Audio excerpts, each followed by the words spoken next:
back in to another episode of the Dapt on Draft podcast, a Thanksgiving week episode. We're still going to do our best to get 4 episodes out. We might get 3 out. We'll see what happens. We're going to try for 4. Talk about some prospects we're thankful for and some stuff like that. But we have 1 week of college football left before we get into conference championship weekend, and that's crazy. We'll talk about some of it, but again, I'm going to talk about it with Dalton Miller. So, Dalton, how are you? I'm not ready for college football to end. I've never picked a better year to dive back into college football, kind of like full time. I have covered the NFL for the previous 3.5, 4 years. And so I didn't watch a ton of college football because Saturdays were my day off. Didn't want to really spend it sitting down and watching a ton of college football. The expanded playoffs, the P4 conferences, the cannibalization within each conference, it has been absolute theater all year. And we keep saying it. We keep looking at the slate, and it's like, I don't know how good of a slate this is going to be. And we keep seeing teams ranked outside of the top 25, toppling teams inside of the top 25.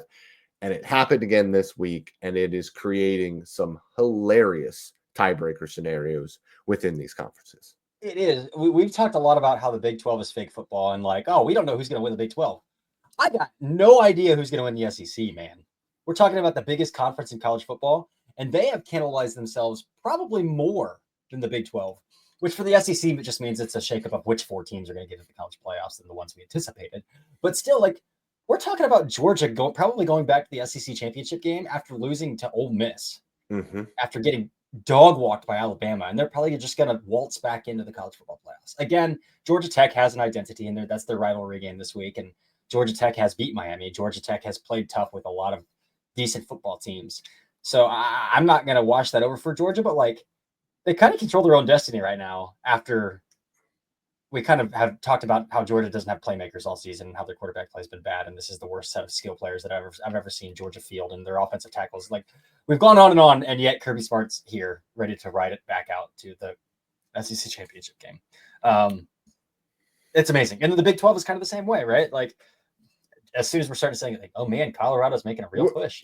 We're sitting here like BYU, Colorado, Big 12. It's going to be fantastic. Nope. No, it ain't. Kansas might be the best 4-win team I've ever seen. 3 weeks in a row, man, where they beat ranked opponents. And maybe they have 5 wins now, but yeah, I don't know what happened at the beginning of their season. But if they played like this at the beginning of the season, I would have said Kansas. Yeah, man, they're going to win the Big 12. But it's crazy because like Jalen Daniels and Devin Neal, they've been there the whole time. I have no clue what happened to that football team because, I mean, to start the year, we thought that they were a pretty talented team. And when you have that type of star power at the quarterback and running back position in college football, especially with Jalen being so athletic, like you would really think it would be tough for them to be right now a 5-win team. But man, you're right. They're playing some good football. They did not let Colorado touch the football offensively. And you said this in the pre-show meeting that we were having, but you felt bad for Shadur in that game. Not only to have to like go through and not get that call on one of the most egregious late low hits I have ever seen, but just the toughness that it takes to keep going out there when every time you get the ball, you are down multiple scores. Yeah. I mean, I charted the game, and I think that final drive, which they were driving down 2 scores and not a lot of time left anyway. So it's like your back's already against the wall here. And we're going to talk about this game a lot because 2 of my helmet stickers are coming from this game. But there was one throw that he missed where he stepped up and had a nice wheel route coming along the right sideline and just off the fingertips of his receivers. Outside of that, like I thought he played a pretty flawless game. The first drive of the game, he had Travis Hunter on a post, and Kobe Bryant got a little grabby, but like, and he didn't get called. He didn't get called for it, which it was a pretty bad hold there. But like that would have been a beautiful ball and probably a 70-yard touchdown on a post to Travis Hunter if Travis Hunter didn't get held on the play. So like I genuinely like think he played a very clean game, and yet it didn't matter because every time Kansas touched the ball, they stacked a 12-play drive for 8 minutes and a touchdown. So just a bizarre game. Bizarre game. The one game that we really wanted to be good was not, which, it is what it is. The run is over for Indiana. They finally came up against a team that had legitimate talent, and the legitimate talent just ended up beating the Cinderella, and it is what it is. It is, but thanks to Ole Miss and thanks to Texas A&M both being upset, they probably still have control their own destiny and make the playoffs, and they don't have another game, so like they're probably in. Yeah, and speaking of Ole Miss, we need to talk about it. We need to have this discussion. And I think probably the people that listen to our podcast already know this, because I think the people that listen to our podcast are probably draft nicks anyways, and actually sit down and watch a lot of football and understand what they're seeing. But Jackson Dart's not a good quarterback. Jackson Dart is a good passer. He is a good thrower of the football. He is in a Mickey Mouse offense. That Mickey Mouse offense doesn't ask him to think. And even in an offense that doesn't ask him to think, it's very much like Joe Milton last year. In an offense that you don't have to think, you are still late on every decision that you have to make, is a bad recipe. That is not NFL worthy stuff. I don't care how good your arm is. I don't care how athletic you are. If you can't operate on schedule in a Mickey Mouse passing attack, you're not an NFL quarterback. And we saw this with Matt Corral, the same Ole Miss offense.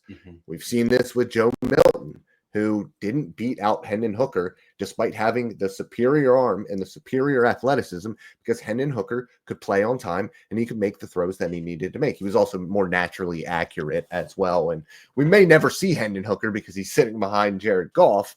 But, I mean, that's another topic for another day. But maybe a team tries to take a shot and trade a day 3 pick for Hendon Hooker and see if he has a little bit of something.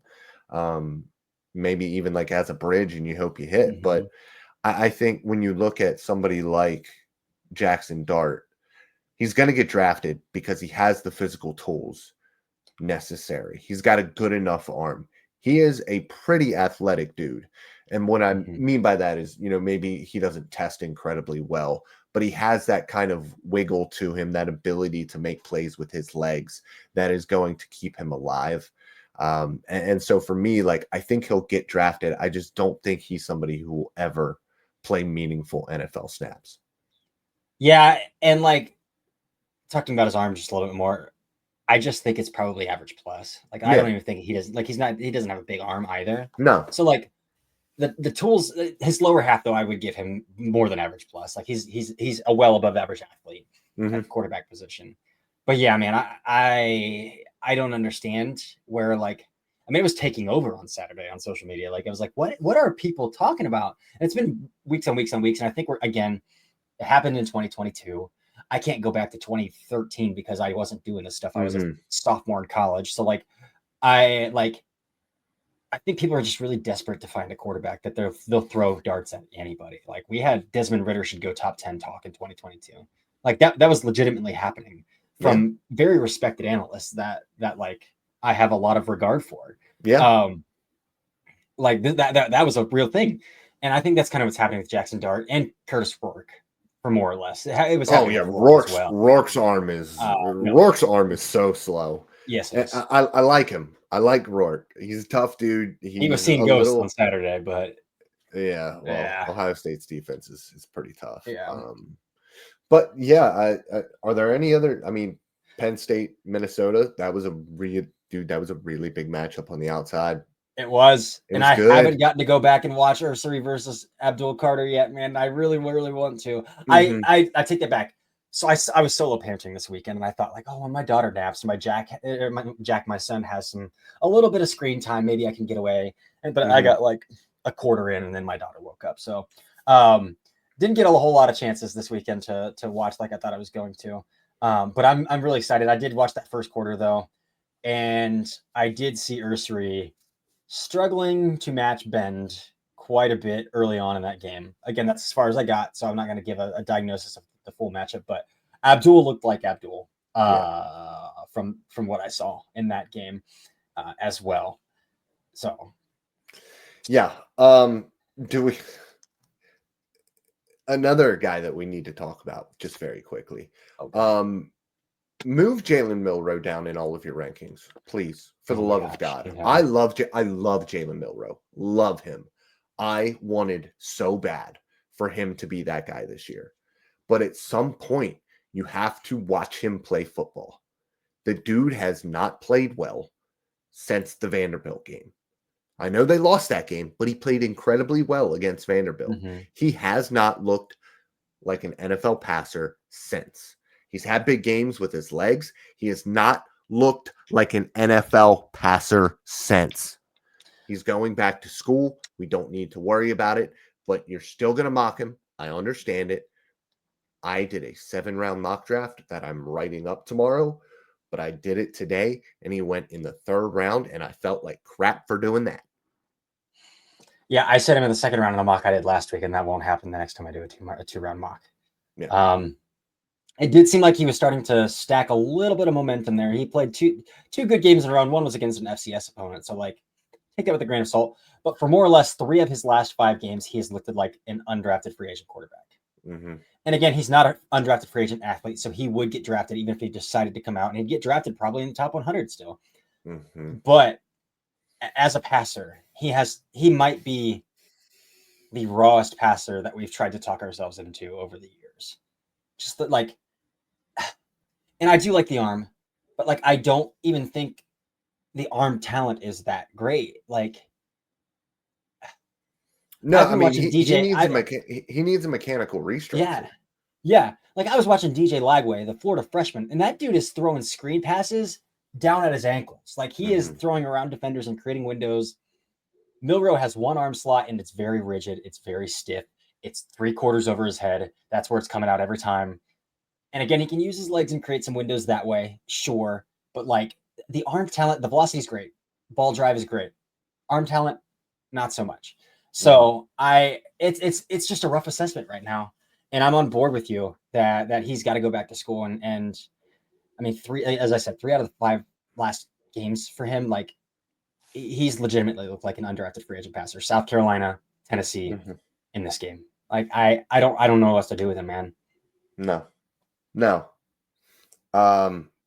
Yeah, Florida beat Ole Miss. Like they've turned it around too. It's a little bit of the Kansas thing. Like they have really started to play well down the stretch, and like when might save their program. He might. Like he's going to draw transfers.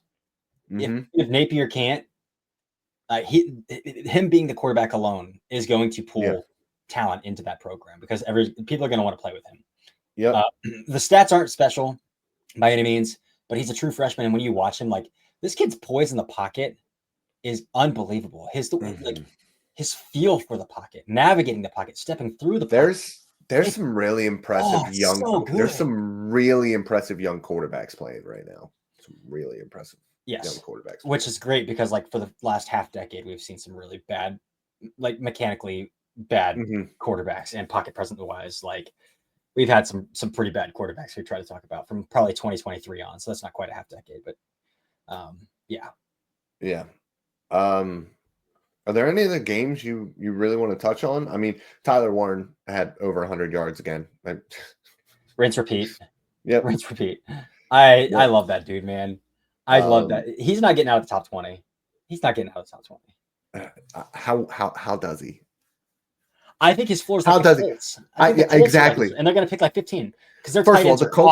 First of all, the Colts love athletes. Yes. Love athletes. Yes, they do. And that, you know what else the Colts love? Size. And guess what Tyler Warren has? Both of those in huge, vast reserves. And if you watch that game on Sunday, dude, I felt so bad for Anthony Richardson because that dude was in a goblin mode early in that game. I mean, he was cooking. He had a 21-yard pass that got called back because the tight end held. He had a touchdown get dropped by a tight end. Like all of his playmakers were just not making plays, and he was dropping down, legitimately slinging the football all over the field. I felt so bad for the guys. So Tyler Warren would be his best friend. Best friend. Absolutely. Yes. All right. I think we can. Just real quick. The ending of the Illinois Rutgers game is one of the most insane things I've ever seen. what the heck were those angles from those defensive backs? What were they doing? I have no idea. I have no idea. That's why I love college football so much. Like you try to ice the kicker, they go through the motion. It is nowhere near going in. And so they say, F it. We're gonna go for it on 4th and 13. Get closer. And they end up scoring because the defense literally just gives up. I mean, they took some of, you are correct, the worst angles, pursuit angles I've ever seen in my entire life. They pooped down their pants defensively. But it's really funny, man. Like everybody that was or is like a legitimate NFL draft prospect this week, I feel like showed out. Like all of the running backs produced this week. All of the wide receivers were producing this week. The tight ends. Harold Fannin Jr. had another big week. Hey, crazy. Like it's just it's Missouri's finally found the way to get the ball back into Luther Burden's hands, which who knew it would be that hard to figure that out? But Jesus, it's not a great class overall. Like when we talk about like legitimate first round talents, it's not really there. But I do think there is a lot of that, you take them late round 2. A lot of guys who I think could be really good scheme fits at places. But overall, man, it's just running backs are really freaking good this year. And I've never seen a class like this before. And I never have liked watching running backs. But I'm finding myself really enjoying that position this year. It's like the non-traditional positions offensively are like, I'm all aboard this year. The running backs, the tight ends. Even defensively, you can talk about, not really linebacker. Linebackers aren't very good this year, but you could talk yourself into a lot of fun safeties in this class, corners in this class. But yeah, running backs and tight ends are like, if you want to have fun, just watch these running backs and tight ends. Last team I want to talk about a little bit here because we haven't talked about them yet, and I think we have to. Arizona State, man. Arizona State. 2-win team last year. Preseason poll near the bottom of the Big 12 ranked. They are in the driver's seat to win the Big 12. Kenny Dillingham is going to be running a very big program soon. I don't know what program, but he's going to be running a very big program soon. That's crazy.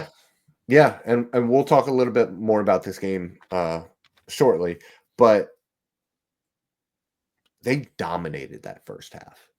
They looked like the much better football team. And then they let BYU back into it. But that was a fun football game to watch. I was actually that game was on while I was out axe throwing for 2 hours. So that was a good little sideshow during my reign of terror as an axe thrower. Dude, I am freaking good.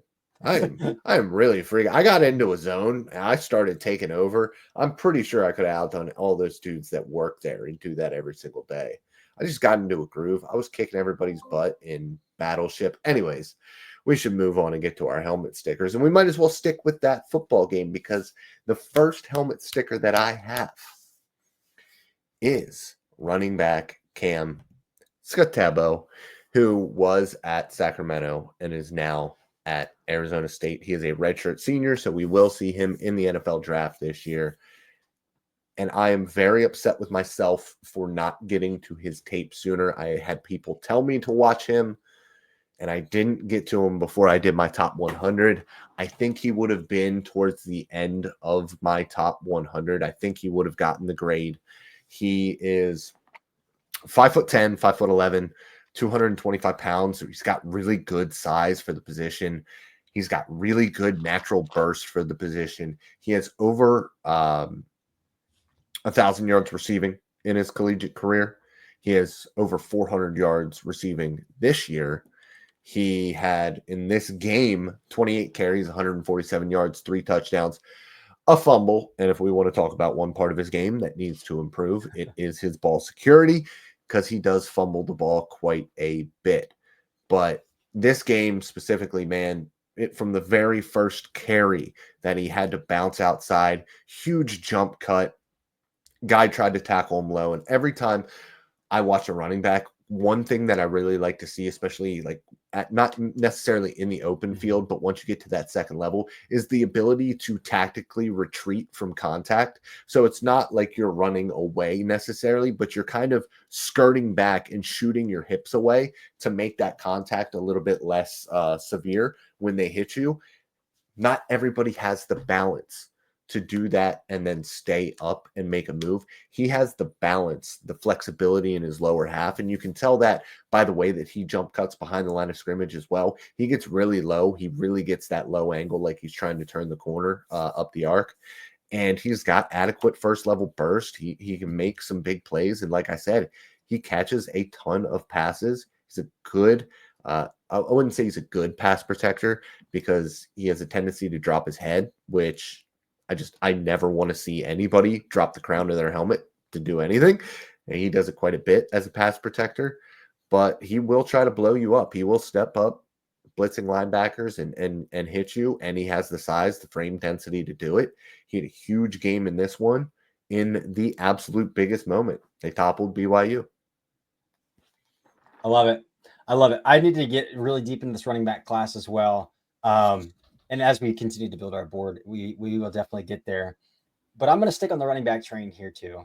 Mm-hmm. And I said I was giving out 2 helmet stickers for that Kansas-Colorado game. I don't know how you can't talk about a guy while upsetting a team that many were like, this team's going to win the Big 12 now. They're just playing really good football, dominant football, honestly, in the Big 12. And you go out and you put up 280 total yards and 4 touchdowns on their heads. You can't not give that guy a helmet sticker. And it's to the point where it's like, now I'm looking back and it's like, why haven't we been talking about Devin Neal? We talked a lot about Devin Neal. He was a very popular name in summer scouting. And it seems like he's kind of fallen off. And there isn't a lot of chatter about Devin Neal. And maybe it's because Kansas, they were like the fun team that everybody loved. With Lance Leipold taking over, all the creative stuff they were doing. And they started off the season really, really slow. It's picking back up again. But like, if you look at his production, he's matching what he did a year ago. Last year, he rushed for 1,280 yards. This year, he's got 1,133. So he's on the same pace. He caught last year 25 passes for 217 and 1. He's caught 23 for 249 and 9 and 1 this year. So he is literally matching his production. I like his body type a lot. Like, he's got a really dense lower half. Mm-hmm. He's 5'11", 215. So he can absorb contact. He can work through contact. He's a heck of a receiver out of the backfield, man. He catches everything coming out of the backfield. Really fluid mover. Really good vision. I really like Devin Neal, and I can't wait to grade out these running backs and start stacking them up because I'm curious how high I would how high I would stack Devin Neal in this class in that exercise. I'm not deep enough into it, but I am curious how high I would stack him up right now. Yeah, I'm pretty sure when we did our Frankenstein running back, I had him as my big play guy. Mm-hmm. Me too, I think. Yeah. I need to go back and look, but yeah. He is a lot of fun, man. Oh, he's so much fun. If there was there's always that one running back that is taken 3rd, 4th round and becomes that immediate starter. Mm-hmm. And people are like, why did nobody take this higher? To me, that's Devin Neal might get picked in the 4th round, and mm-hmm. he's going to go out and he's going to produce as a rookie. Yeah. Some role, whether that's in a committee, on 3rd downs, whatever you want him to do. But this guy's amazing. This guy's incredible. They gave him the ball again. We talked about how Kansas just bled that game out. He carried the ball 37 times. He had 41 touches in this game, which is unreal. Mm-hmm. But Devin Neal is getting my helmet sticker. Second helmet sticker, I might as well just hang with the same game. Mm-hmm. I said I was doing 2. I'm going to go to the defensive side of the ball. And it's a player that I've actually heard a little bit of top 50 buzz for from a scout before the week started. And then he got in this, the social media spat with Travis Hunter a little bit about I can't wait to go against him. And then Travis kind of clapped back on his stream, whatever. But it's Kansas corner Kobe Bryant. And Kobe Bryant on the very first drive of the game triggered downhill and blew up a block or slid, got underneath of a block and made a tackle for loss on a screen. And he was kind of a pest all day. On Travis Hunter's second touchdown, he was in a buzz look on cover 2. And the linebacker matched the running back coming to the flat. So he probably could have pushed a little more vertical to take away that whole shot. And he didn't. And that probably gave Travis Hunter more of a hole than needed. So like he didn't play perfect, and I do think maybe in zone right there he has some room for improvement and some spacing issues. And if he knows he's got a linebacker who's going to match out in the flat, then he can push up a little bit more. Fine, whatever. But the last drive of that game, when Colorado got into like the plus territory inside the 30, he had like a 4-play stretch, man, where it was all him. They tried to run a shallow cross. He worked all the way through traffic, triggered all the way through traffic, and got stuck in the hip pocket of the shallow cross, and killed that play. He had 2 pass breakups. One where he flipped his hip towards the boundary and played through the hands and almost came away with the pick, and then one it should have been a touchdown. Will Shepherd was open in the end zone, and Sanders threw it down the hashes, and Bryant was in zone along the boundary, flipped his hips, broke on the ball, played through Shepherd's hands and knocked the ball away there as well, saved a touchdown. And then there's another rep on that same drive in that 4-play sequence where he just walks Will Shepherd out of bounds in man coverage, in press man, just walks him out of bounds. And so like as far as a 4-play stretch with the game on the line, and again they were up multiple scores at that point, so it's like not the game was on the line, but like it's college football, anything can happen. He shut the door on that Colorado offense. So he's long, he's twitched up, he's got fast feet.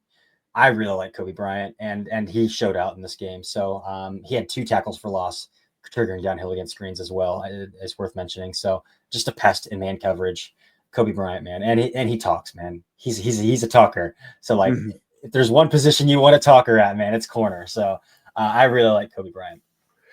Yeah, he got a helmet sticker. I forget what game it was earlier in the year. I think he had 2 picks in another game this year that I gave him a helmet sticker for. So I'm sticking with the same position, might as well. And I'm going with one of my guys. I'm going to talk about him today, so I don't need to talk about him as part of who I am thankful for in this NFL draft class. But I am thankful for Dorian Strong, which is all-pro cornerback name. He also has an all-pro cornerback attitude out on the field. He loves his seatbelt celebration whenever he breaks up a pass. And what I really like about Strong is his ability to sneak underneath without hooking guys on shallow crossers, on slant routes, and to be able to make plays on the ball. He actually, one of his interceptions in this game was that ability where a guy tried to diamond release him. He was able to cut underneath him, and that wide receiver was not very good. I'm not going to sit here and lie to you guys. He did not do very much to shield Dorian Strong from actually jumping that route. The quarterback absolutely should have never thrown the football either, but he made a nice play on the ball. And his other interception was quite impressive. He actually probably should have had a third, and the third one was the most impressive play to me, and it's something that he did against Miami as well. He's got incredible zone eyes, and that's what I really like about him. He's going to get beat in man coverage, especially on like hard stopping routes, comebacks, curls, things like that, because he plays on the front hip. And so he's just trying to take away the big play, trying not to get beat down the sideline. And I understand that. I think he's got pretty good speed overall, so he's not like he's really stressing himself. He does it. The guys, Benjamin Morrison is a guy Notre Dame always teaches their guys to do that. So maybe it's a coach thing. But the one thing I love are his zone eyes, where he's able to peel off of routes in cover 3 and he's able to jump stuff underneath. So these teams these days, especially in cover 3 looks, are trying to run guys off with posts and with vertical routes and then hit them with a flag underneath where that zone is overloaded, because these guys are matching. Sometimes that overload tricks these guys. Coverage keys their rules, plays with their rules, and gets open space, and he's able to kind of jump off of those deeper routes and make plays on the ball in front of him because his eyes are so good, because he trusts that vertical carrying speed, and he's able to kind of jump off of guys and see the eyes. And he did that in this game, and the ball went over the wide receiver's head, and I think he thought it was going to be tipped, and it wasn't, and it hit right off of his hands. So he missed out on a third interception, but targeted 7 times, 2 catches, 9 yards. He is a very good player. I think in a cornerback class that I think has some really good top end talent. There's a lull after Hairston, I think. And I think Dorian Strong is one of those first guys in that next tier of guys. And in my opinion, we could see 5 corners go in round 1.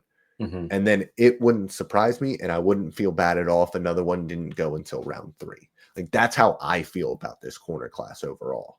And so Dorian Strong, I think, is one of those guys who could come in the right situation, in the right defensive scheme, start on day 1 in a zone-heavy cover 3-ish type of scheme. I love it.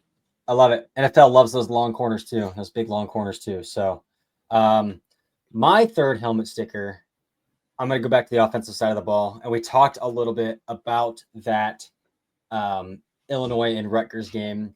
And I'm gonna give it to Pat Bryant, who made that play, who made the final play, finished the game with a really strong stat line as well. Not just that play, where he finished with 7 catches on 12 targets for 197 yards and a touchdown. He's flirting with 1,000 yards right now. Really fluid athlete for 6'3", 200 pounds as well. I like the way he moves. Really flexible ankles, flexible hips to get in and out of breaks. His quarterback play, Altmaier's been up and down.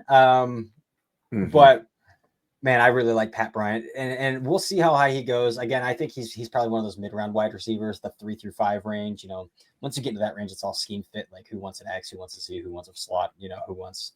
So we'll see. Some teams might really want an X in that range and could take him in 3. We could see him go 5. It wouldn't surprise me either way, but I think he's a really good athlete at 6'3", 200. I really typically don't like bigger wide receivers. I kind of have a stereotype against bigger wide receivers. But I do think Pat Bryant plays really well at that size. And again, let's just go to that last game. Not even a Hail Mary, but just trying to get further in field goal range, and he's just taking advantage of some bad angles defensively and waltzes into the end zone. So 197 yards on 7 catches and a touchdown. So have a day, Pat Bryant.